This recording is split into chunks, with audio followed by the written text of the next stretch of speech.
Okay, so there are scarier things out there than the Black Knights. Let's have a good stay at the inn, and then we're gonna go to Woodville, which, if we could, we would have burned to the ground by now for killing our wizard. So vindictive. I know. Oh, enough of the night encounters.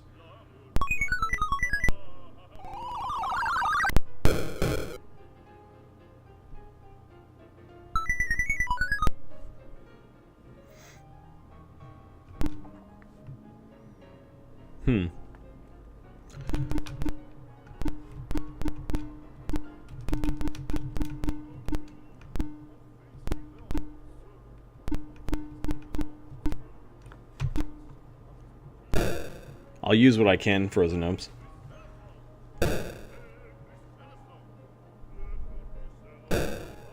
I can zoom in and, you know, maybe it might be a little bit pixelated, but that's fine.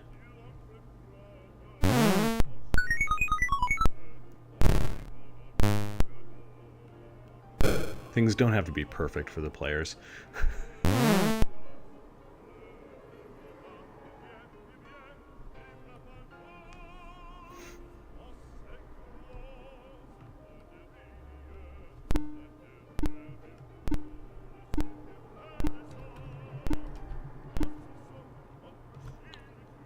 We're gonna run from the monsters because we really want to save our strength for the dungeon.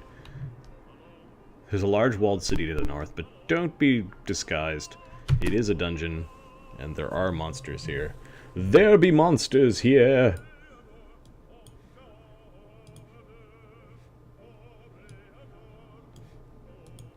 Alright, we have to basically flip the floppy disk. Flip the floop. I'm going to load the B side. Yeah, and then push key. This is a C64 emulator. This is emulating us flipping the actual physical floppy disk. Take an exit? No. And we're going to move into the town. Just want to look at something here. Okay, it's not all Pavarotti or whatever it is that's in the background. That's good.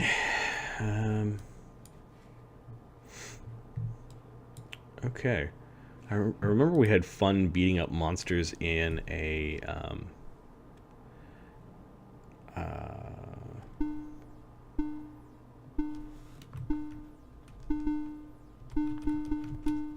pet shop, and there were some priests on the far side that made us push buttons that allowed us to get into this fountain area.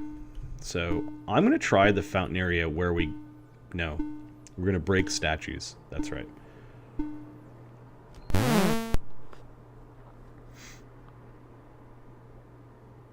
Once we get through ogres and orcs, apparently, maybe this is the time where we try to use something like sleep. Do our wizards know sleep? No, they know fear and charm.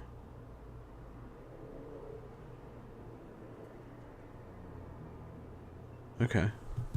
Let's try to charm them. So we will fight them, but at the same time we'll be charming. Ballad. It's going to attack. Chiba is going to slash. Zan is going to cast. He will attack. And then we will cast 41. Oh, right. Speaking of, I'd like your thoughts on something. After talking to the Oracle in that temple you guys were in, the ancient blue dragon showed up, and they ran. The Frost Giant ally they had stayed behind and stopped the dragon chasing them. They came back to find the temple partially collapsed and both of them gone.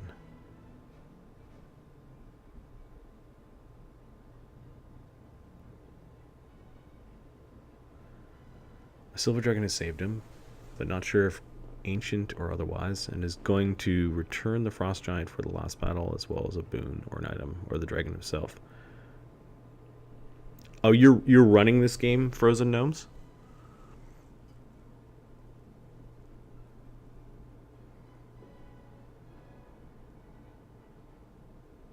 Right, you're DMing. Okay. It's coming back to me now.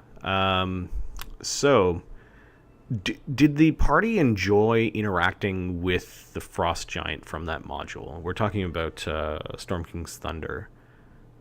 Did they enjoy interacting with that Frost Giant? Like, did they like having him around? An item, you can always just go adventuring and find items. Boons seem to be kind of like something special as well that kind of always stays on your character sheet. But what I'll tend to do is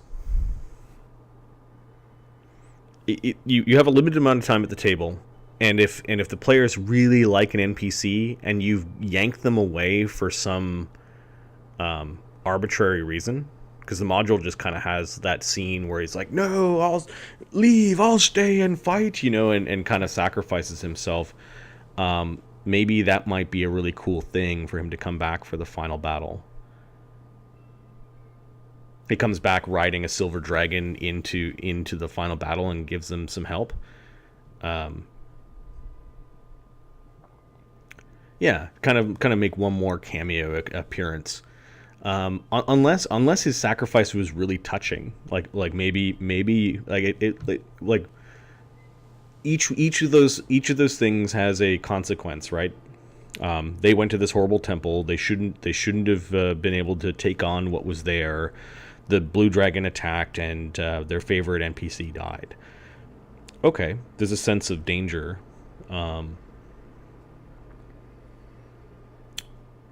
Yeah, it's tough. It's really what sort of message do you want to give to your party? Having the guy arbitrarily come back might be too much arbitrariness. Unless they work for it. So what are they actually getting at what point?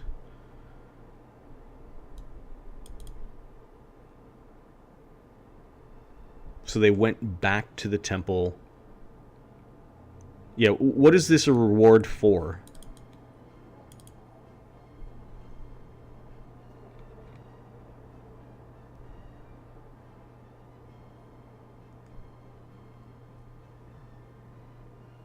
Yep.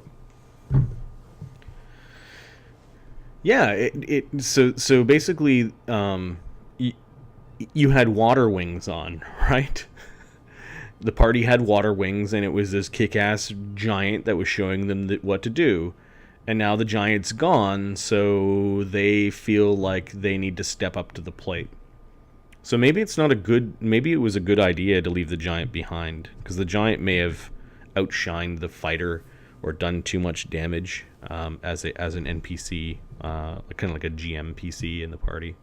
So maybe it's a good idea. If they really need something for the last battle, then maybe that's it. Or maybe there's an off-stage battle that sets up the last battle. Like the Silver Dragon and the Frost Giant come in and they're like, he's back. But he's attacking something that allows the party to kind of scoot by and actually get to the last fight. Kind of like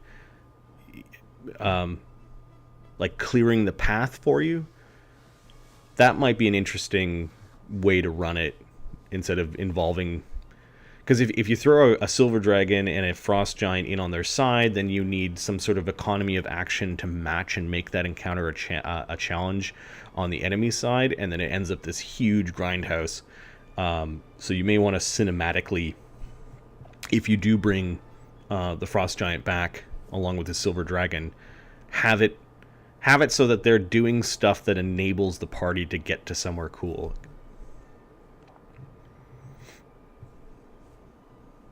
And I'm sure you can add some description in to make that happen.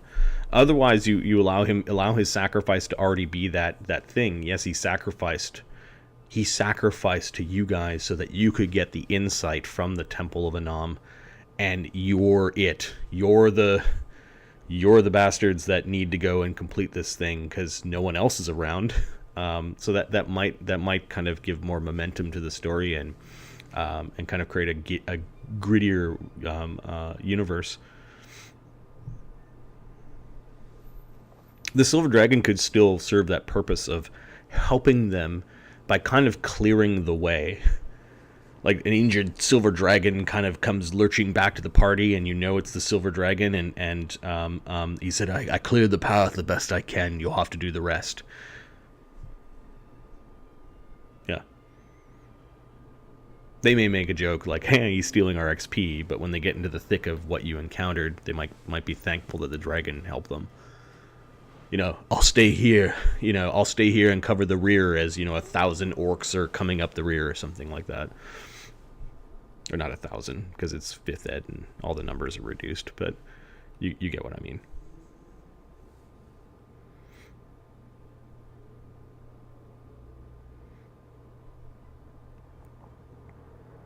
Yeah, and maybe the evidence of what they were doing isn't like we see them flying around. Maybe it's you guys come across a bunch of goblins and some slain giants or whatever point you are in the module, and you start to see dragon tracks and the signs of being chopped open by whatever weapon Harshnag was wearing or was using, like his great axe or whatever.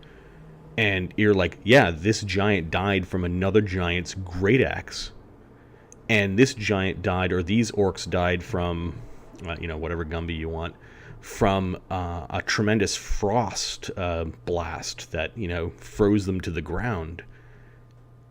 And you see this clawed print of a huge creature, or however big the dragon is, in the ground. They're like, is it them? And maybe the party kind of like follows after them. There might be neat ways of doing that help off stage where you're not actually interacting with them. Kind of build up to the hope of having these guys return. Yeah, it definitely, how you handle it does paint a message about sacrifice and death in your campaign. Now, if your party is at 10th level, I don't remember, like 10th level Pathfinder means that 10th level PCs have access to Raise Dead. So it's probably not beyond expectation that powerful monsters can bring people back or help them or help save them. But I don't know. The sacrifice for the others is quite powerful, and if it fit the story and fit the moment, maybe you let that stand. Or if you felt the really large need of having this character come back, maybe he comes back just to clear the path for the party and do other things. And it doesn't necessarily have to be on stage. It could be off stage to kind of avoid any shadowing of the party. Yeah, and eventually near the end they might meet up again, and Harshnag and the Silver Dragon are off doing stuff and kind of come together for a climactic battle. That might be fun. Another idea could be keep him in the wings, because if one of the player characters die, maybe like just an idea, maybe one of them gets to play Harshnag.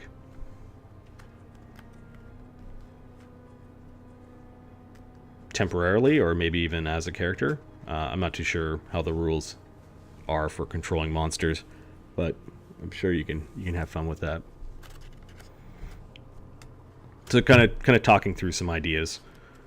A magic item, you're going to find magic items elsewhere, and then magic items you find at 10th level aren't going to be the shiny things that you're going to care about really when you're 20th level. So an item, okay, that's a decent award. For something special, what are the other things you can do?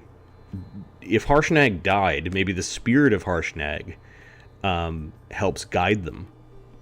Now, why did I pick the spirit? Well, the module also, like, maybe there's a thing. If giants die in a Nom's temple, they turn into ghosts.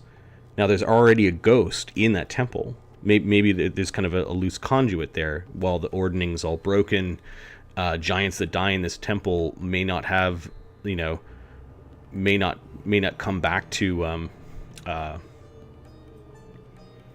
may not come back to this place. or may not go off to the god. Maybe they can linger for a while. So maybe Harshnag's a ghost. Maybe his ghost becomes, like, maybe his axe becomes an intelligent weapon. You know, these are some random ideas on how to have Harshnag still around, but make it so that he's not stealing the show.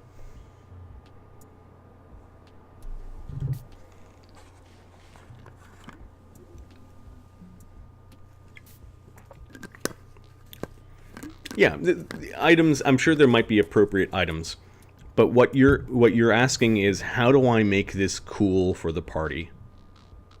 Is really what you're asking me.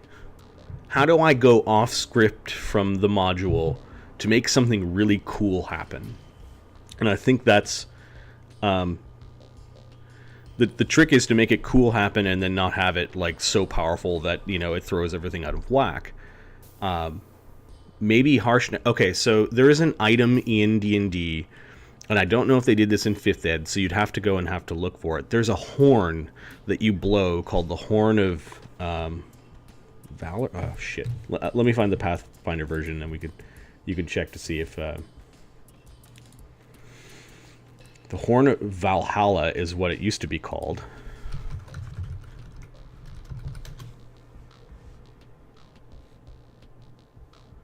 Horn of Valhalla allows you to blow the horn, and a bunch of human barbarians show up. Actually, I want to introduce this thing in our current campaign. I'm surprised I haven't thought about this thing. Maybe there's a version of a horn, like you found a horn in the dungeon. Maybe it was Harshnag's like hunting horn, and there's something odd about it, and everyone kind of like takes the hunting horn, and maybe the hunting horn, instead of summoning warriors, summons the spirit of Harshnag to continue to fight with you for important fights. Now, you may want to make this happen like once a month. Harshnag can come, or only 3 times he can come and join us for a battle. Like make it really, really limited.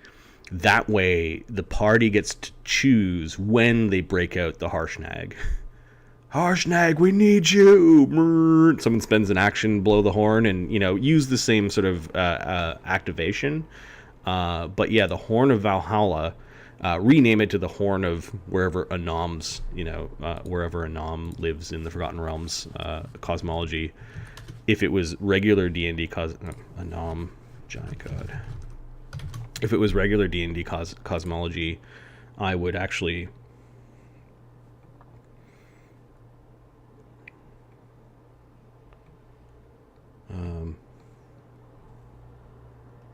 where does he live? It doesn't say.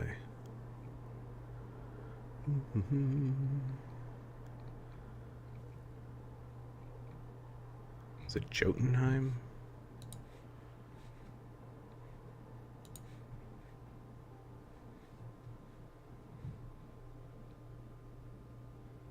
Yeah, you'd have to look at the cosmology for your edition. Yeah, but Harshnag's horn, you know, that sort of thing. Harshnag's hunting horn, and then have that basically summon Harshnag. I would go with now that I've thought about it a little bit, I would go with that one, because basically Harshnag is still special. You can still interact with him on a very, very limited scale, and it gives the party that little boost in a combat that they really, really need. When they need it, and they get to decide when they need it.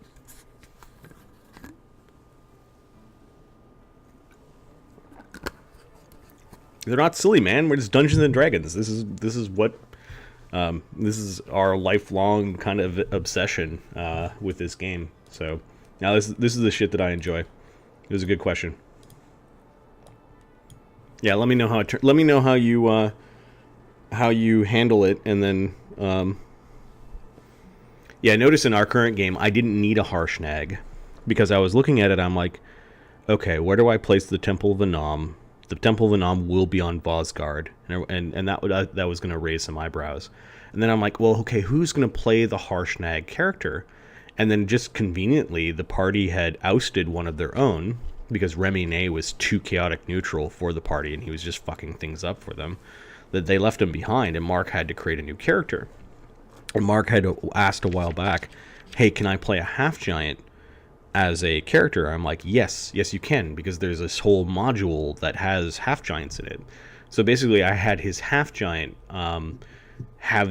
be racked and pained by nightmares, and I figured through nightmares and dreams he would learn, the plot points that he needed to in order to act kind of like Harshnag, in that, hey, there's this place important to giants, we should go. And then just in case Mark wasn't convincing enough, like, hey, who's this asshole, he's just telling us to go to some temple, I had this really powerful wizard who's kind of dabbling in prophecy and kind of like push them towards it. He's like, I tried to go here when I was young, and all my adventuring companions died. Maybe you guys can go do it, because you guys have shown that you're Lenorm slayers. What's interesting last game was Galloth the Paladin noticed that most of the giant pantheon was evil, and they're like, well, do we give their weapons back to them? Is this something we should even be doing? So they may, and I think I'll let that linger for a while. They may have reservations about trying to complete this dream quest that the Mark's character Altagar is on, because he's kind of like acting like Harshnag. So I didn't introduce Harshnag because there were already really strong characters in the party. There were already really strong melee characters in the party, and introducing a giant was basically introducing another melee character, and I didn't want to outshine them. There's enough distractions in that game that I really didn't want to introduce a new character. But I'm happy that it worked for your group. I would really go with the Horn of Valhalla idea that summons Harshnag. That's cooler the longer I think of it. And I'm going to tuck that idea away, just in case I ever run the Giant Slayer game kind of as written. Okay, what were we doing? We're in a battle with orcs and ogres and an orc, and we're going to try to charm them at the same time we're going to attack them. And then I've set up our attacks so that we're going to try to attack the first rank.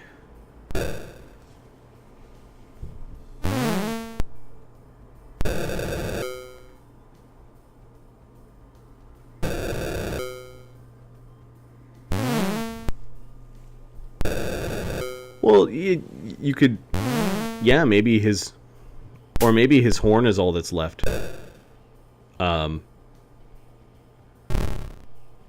You said it was partially collapsed. Maybe his body is missing in the dungeon, or maybe it's just his hand and his horn is kind of like fallen out of it. Maybe they see a bit of Harshnag's spirit and it goes into the horn as it nods to them as they return. And then they'll pick up the horn, and then they've got to identify it or something like that.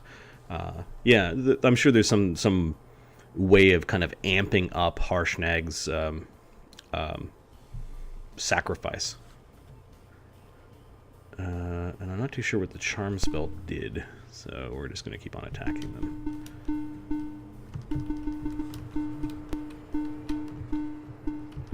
We'll have Galdar lunge, and let's see if we can take them all out. Yeah, I wouldn't, like, I get the sense that 5e, you don't really spend a lot of time stripping corpses of every copper piece that they own to grab their gear. Maybe your characters do. In that case, just make it really difficult for them to get at it.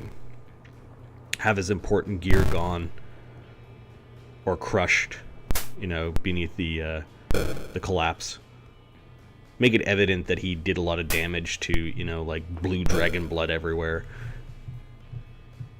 Or maybe even the dragon corpse is with Harshnag underneath the collapse. Two big creatures inside of an ancient temple battling might shift some earth around.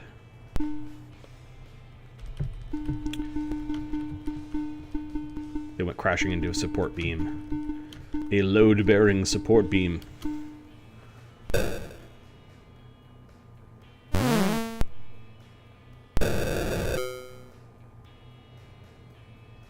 Yeah, when you build the horn, I definitely wouldn't have the horn like something that they toot every battle.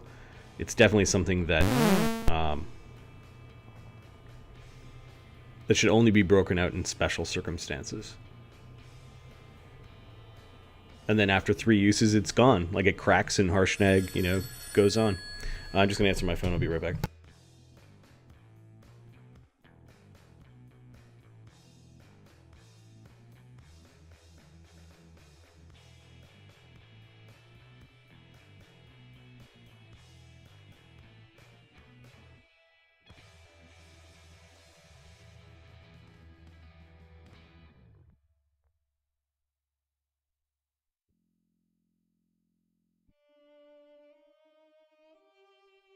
Somebody pocket dialing or something. Telemarketer.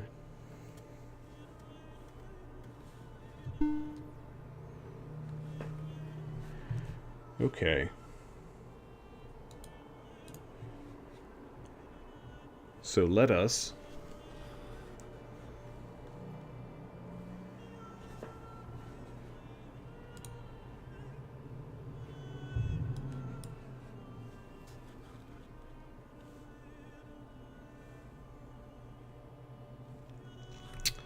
find that temple that we were looking at before.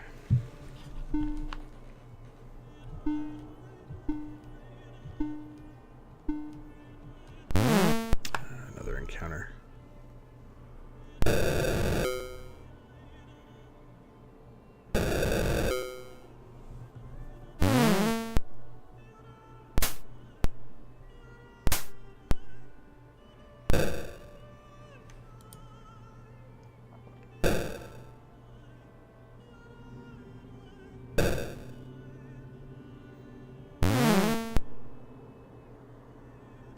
Okay, we got a surprise attack on priests and sorcerers. They're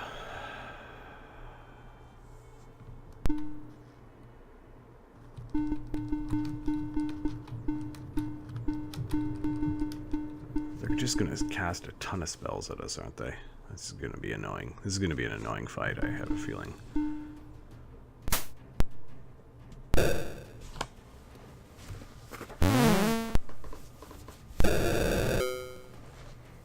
Yeah, and then you know the dragon, you know, it flies around and it has its own agenda, so that might be easier to handle.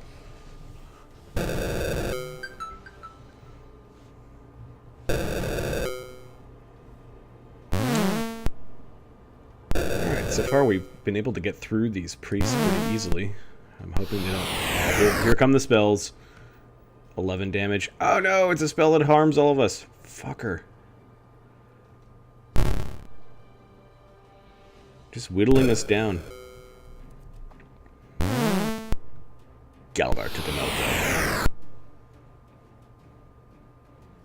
And then the monsters run, and we caught up to them. Alright, they're gonna die. For their audacity! Just gonna have everyone, including the wizards, attack and melee. Save our spells. Save all mana.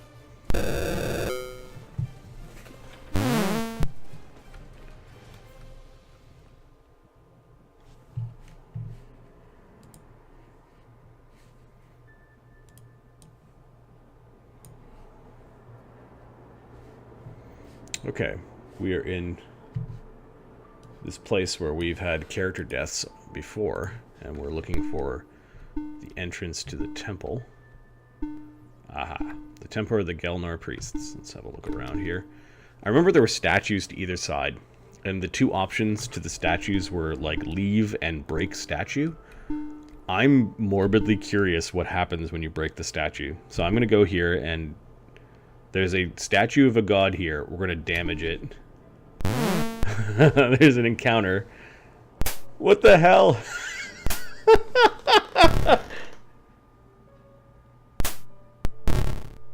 Oh god! He has got 4 attacks around. Oh, we might be dying here.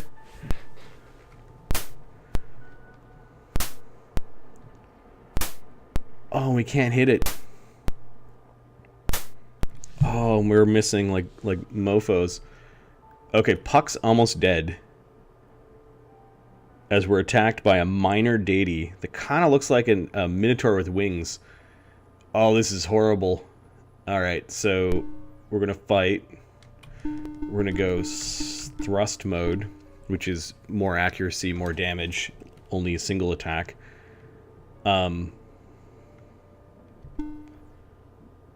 Puck is going to thrust. Ballad is going to cast a spell. Now, what should we do? I think we either can heal Puck, who's on the verge of death, or we can try to nuke the deity. I think we need to nuke him. We might lose Puck. If he gets attacked again, we will lose that character. Spell 1, 2, 3, 4, 5, 6, 7, 8. This is our wizards are gonna go nuts, and we're gonna cast 3 of the most powerful fire spells. And unfortunately, I don't think I can use any items in combat. No. Potions are outside of combat thing. Okay, this is tense. Let's roll more than single digits on our D100s. So we're attacking a minor deity. Come on, Ballad. 14 damage, that sucked. Zin, come on! Oh no.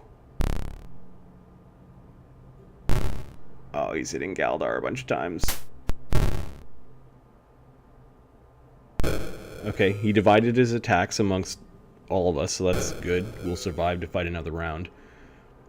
Not another day, another round. Come on! Okay, we've dealt about almost 100 damage to him. And he's still standing.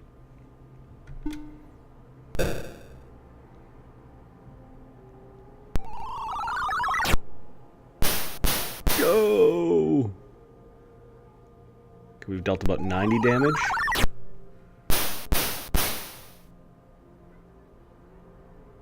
About 120 damage.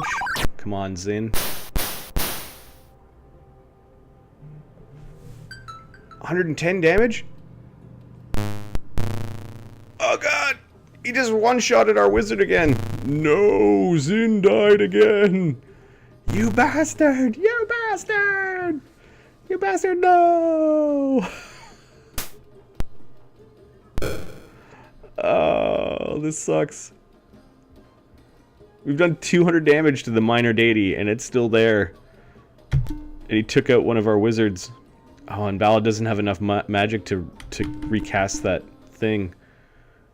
Oh, no. Does he have the 7th level version of the spell? He does. Okay, we'll keep on rocking. There is something interesting that happens if we TPK. I'm hoping we don't TPK, but it is a... Okay, Ballad took 21 damage. He's still up. He's still good. Still good. Ballad cast a spell. 45 damage. Die, you bastard!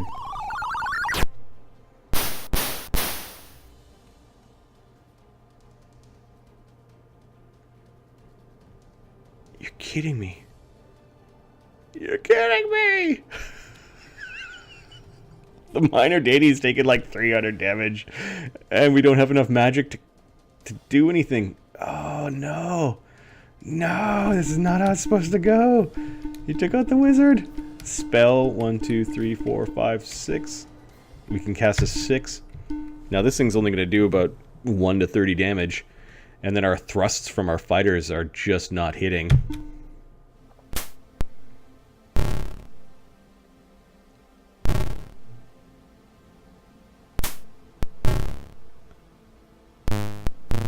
Oh, Puck died. Oh no! No, Puck. Our cute little fairy thief has just died. Maybe we shouldn't have broke the statue. Never break religious statues is the message here. Chiba. Zan cast a spell. Kill the deity! Kill it! It's not dead. Oh. He's got no magic left.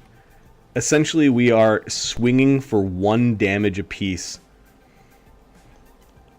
Oh. So I think we need to just basically attack as many times as we can, given that we're really only doing 1 damage per swing. Galdar with his super strength will keep on thrust.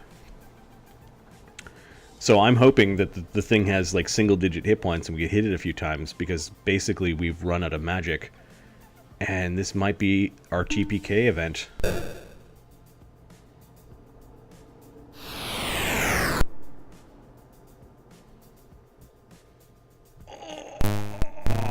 Our wizard just died. Our 2 wizards. No, no, no, but they're so good. The wizards are so good.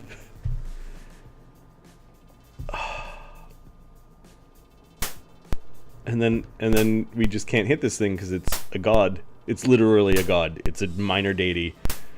Because we broke the statue. Oh, I guess I could flee, but at this point in time, you know, we're already like yelling and charging and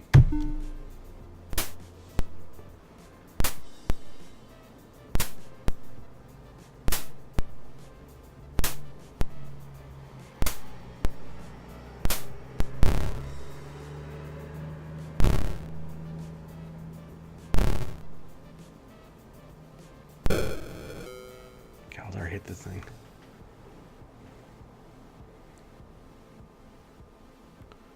We're gonna threaten the god. Fuck you. Monsters don't respond, which means we're just back into attack.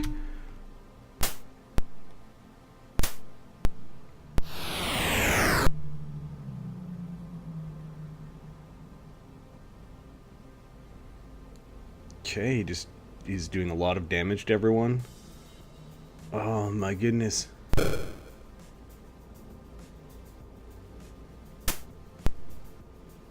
Oh, maybe we should change it to thrust, because Galdar did more than 1 damage. But he's at single-digit hit points. Oh, our dwarf died. Basically all of our spellcasters died. And our rogue. We've got our 2 bruiser fighters left. This is not happy.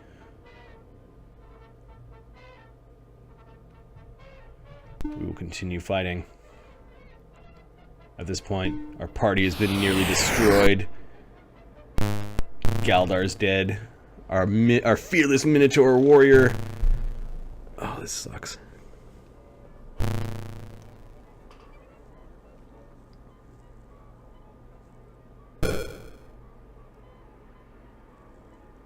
I believe in Chiba. Chiba's still got 114 damage left, but if he gets attacked 4 times or like nuked with 1 spell, Chiba! Chiba! Oh, the deity goes first. 12 damage? Okay. 42 damage and it misses. Chiba for the win! Chiba's gonna be a god if he wins this fight. He's got 72 hit points left, and we're just praying that this monster's got single digits hit points.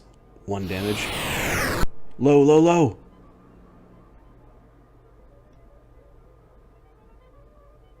Yeah, Chiba's still alive! He's still alive! The corpses of his companions spread all around him.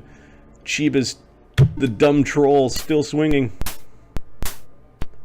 And the deity misses 4 times, and Chiba comes in and thrusts for 1 damage! He's got 44 hit points left. Go, Chiba, go! No, half my hit points. Yeah, Chiba! You can do it! Ah, 23 damage! Go, Chiba!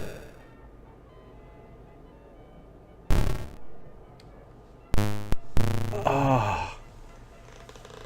Oh, we just got spanked. We got spanked because we broke the statue of the god. Basically, we hated this town because our wizard died here in some stupid event. All the party members are dead. Your party has been defeated. You have arrived in the astral plane. What the fuck?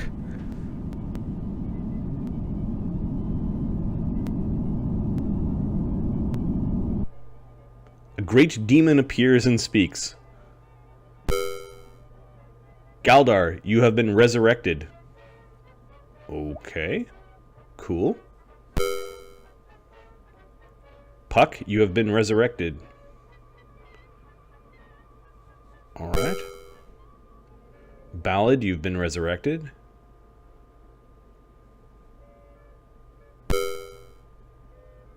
Chiba, you've been resurrected. Okay, cool. Zin has been resurrected. I think there's a chance that some people turn undead, or they, Alright, so the demon has taken pity on our party. It was a pity party.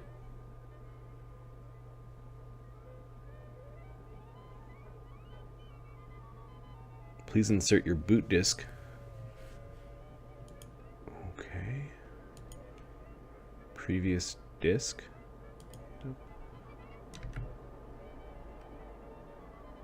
And we are sent to that weird little temple that we found. Now I'm curious as to where our cons are sitting at inspect.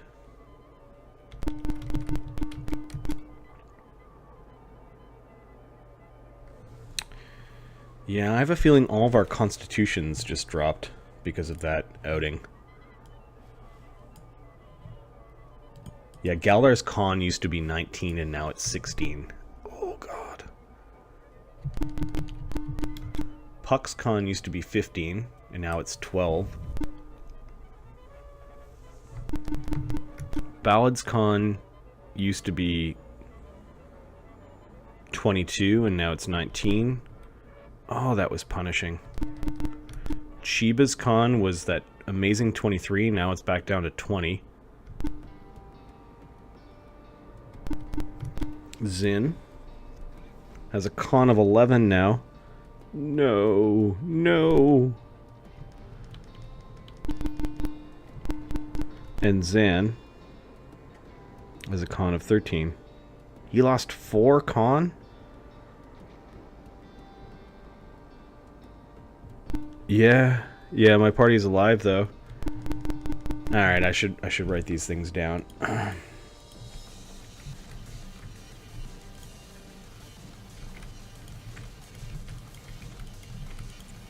This just crippled our... Well, our con scores are still good, but they're just Alright,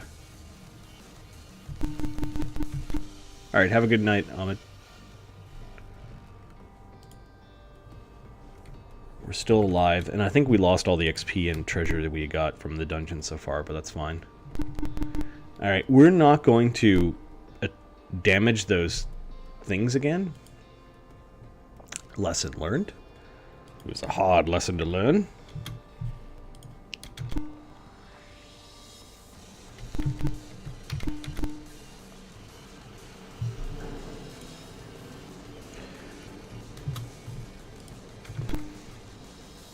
It's a good thing we're level 9 or 10 when we lost our con. Because we've only... I think the game only goes up to level 15.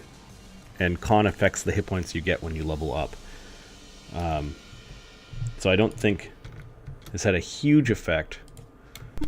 It is kind of like hinting at the number of times you could die, though, before you're kind of unable to come back. There was a chance that some of us got turned into undead, which was pretty neat from what I saw before on a small article about the game. But that was not our plan. Our plan was to go to that dungeon and like kick ass. It was not to go to the dungeon and die. Yeah, we'll just beat up some monsters to make ourselves feel better, I guess. Wade through some skellies. I have a feeling we had that monster on the ropes, though. We did something like 250 damage to it. It had to have been close to death.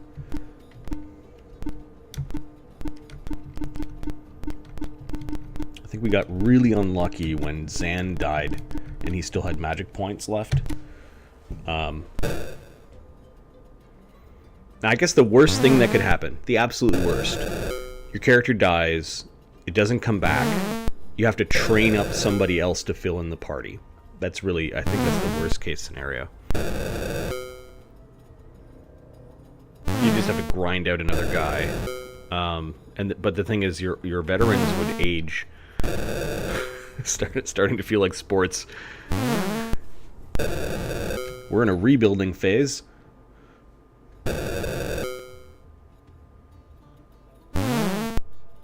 That was nice of the Demon Lord to send us back. Curious that we go to see a demon when we die. The afterlife in this cosmology is balls.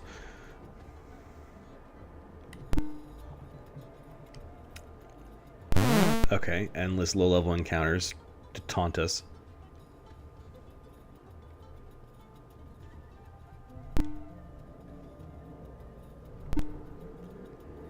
When we're brought back to life, our hit points are brought back to max, but our magic points aren't. Curious.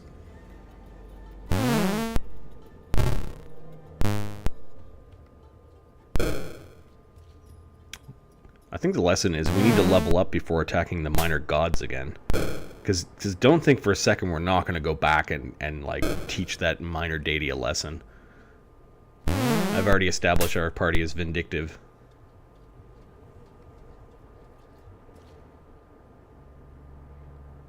The reason why we went back to the dungeon to break the statue is because we were mad because one of us died in the previous excursion to that dungeon.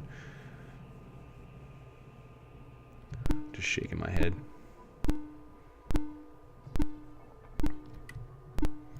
Alright, we will go back to town. I guess I could restart the game and be poopy and have all of our con back, but nah, I think we'll accept the consequences of our blasphemy against the the Minotaur god with wings, the Gelnor god. Alright, so we haven't leveled because we didn't get any XP, so I'm just gonna rest. And we'll cast the spell, and we'll save the game.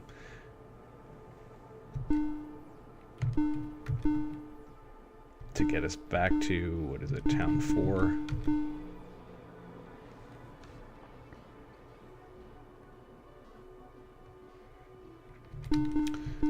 Save the game again. And you know what? We're just gonna head back out to that dungeon. We're not gonna break any more god statues for now. We are gonna go back to the dungeon though. Enter a town? No.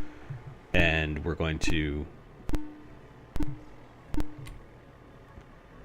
fight other things that are tough. Because this dungeon feels like it's kicked our ass twice, so it feels like the right place for us to go and get some XP.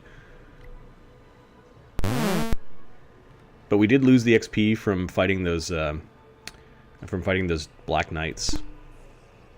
That was basically a catastrophe that happened to our party.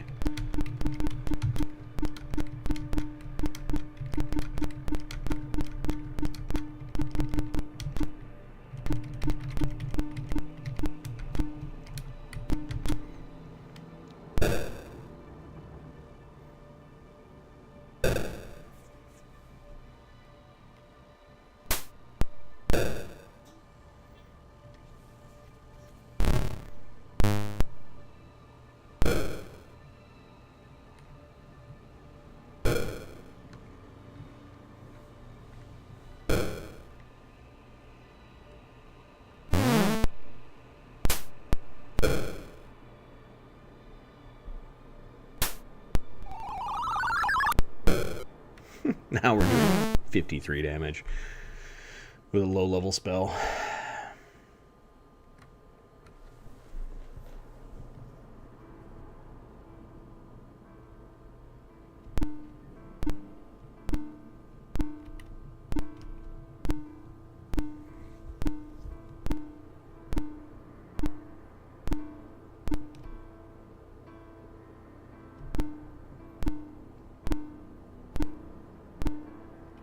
One of the neat things I learned was you can have a bunch of other characters in the guild, and you can level up a whole new party if you wanted to. And I kind of have been doing that on the side. They're not quite as tough as our main guys, but the only people that age are the ones that are actually actively out going adventuring. The people back home in the guild are basically in timeout area. So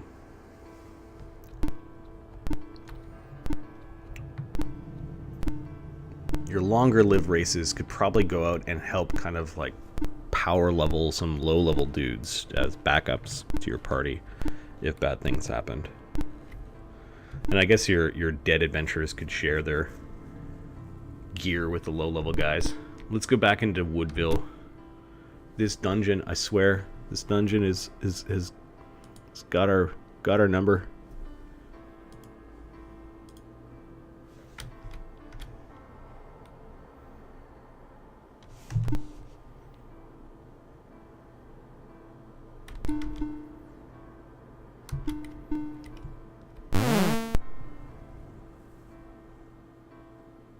Alright, we'll beat up this single ogre out of frustration. This doesn't bode well though. Our cons are low, our hit points are low on those wizards. If this is sort of indicative of like end level fights, our party might actually be in trouble.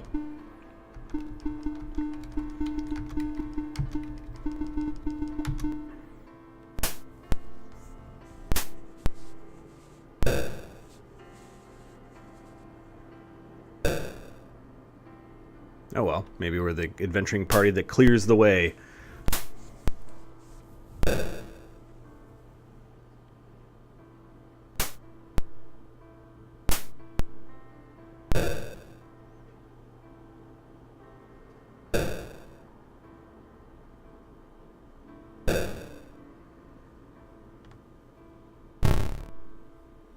Man, are we not gonna kill it?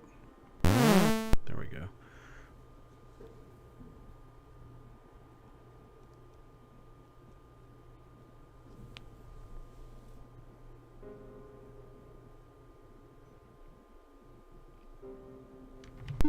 It's almost like, holy crap.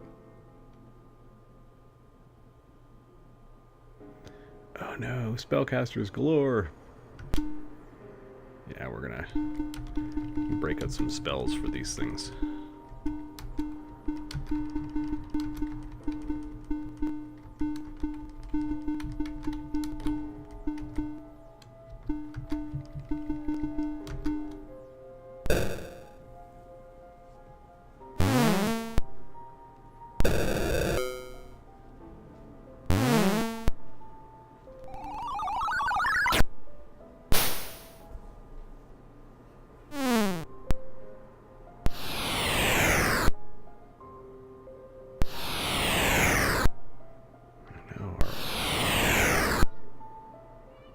We're slowed and our armor is reduced.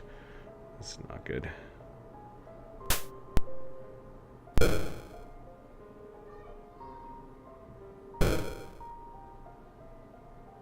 we're not doing 1 damage per swing.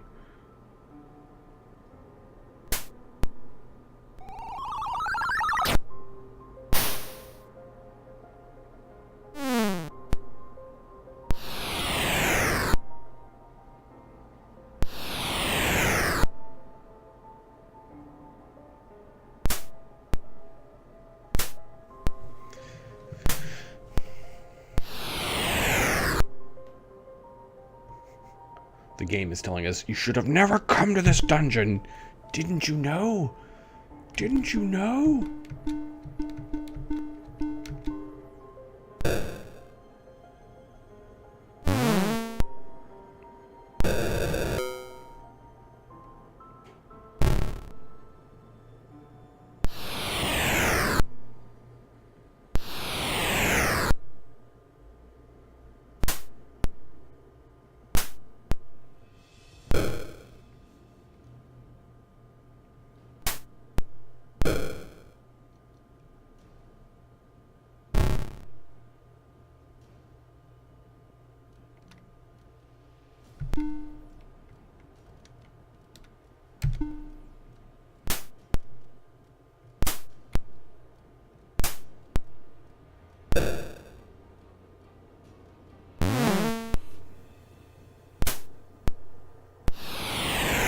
Holy frustrating battle, Batman.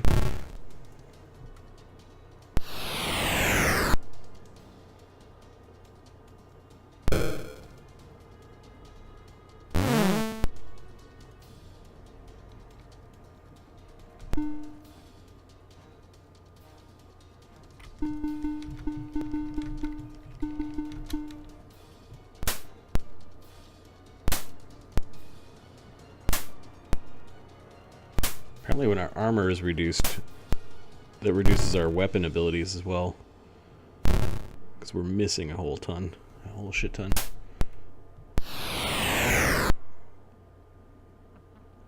And they're slowing us.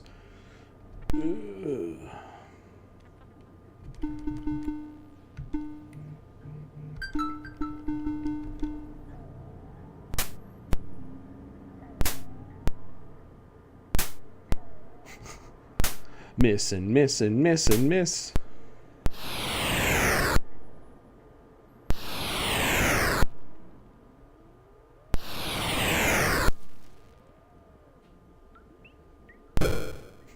Chiba hit though, for 1 damage. Fuck. Oh, this is not our night. This is not our night. I'm sure I can find some... Actually, I didn't learn the quickness spells, so...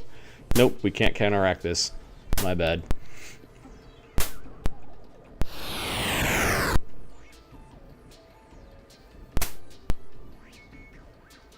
Our enemies have, like, infinite freaking magic points. There we go.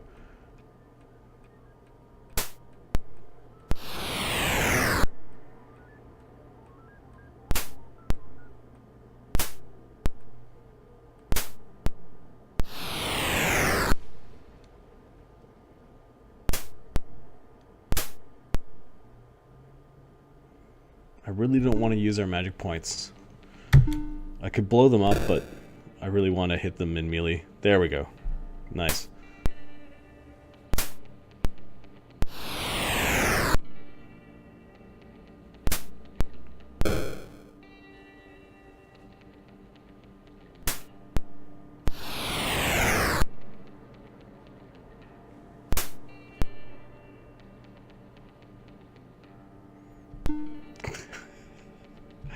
This is frustrating.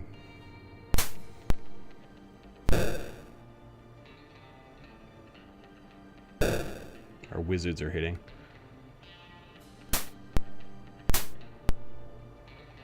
They've reduced our armor so many times, it's like we're fighting in robes, hitting them with sticks.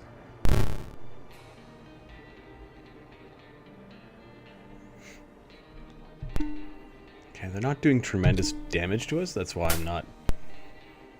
Just hoping this spell wears off. Or we whittle their hit points down.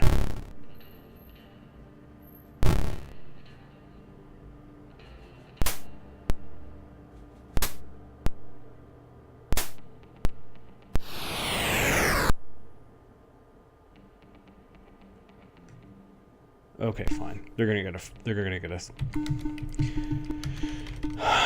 a fire spell in the face for being annoying.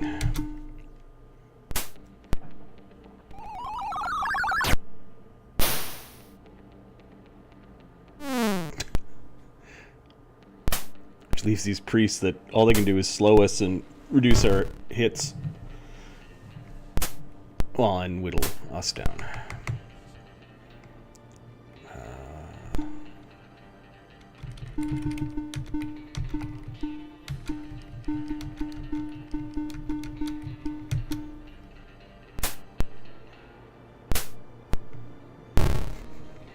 You've been cursed to miss always. This is a good lesson that this is not fun to do to your players.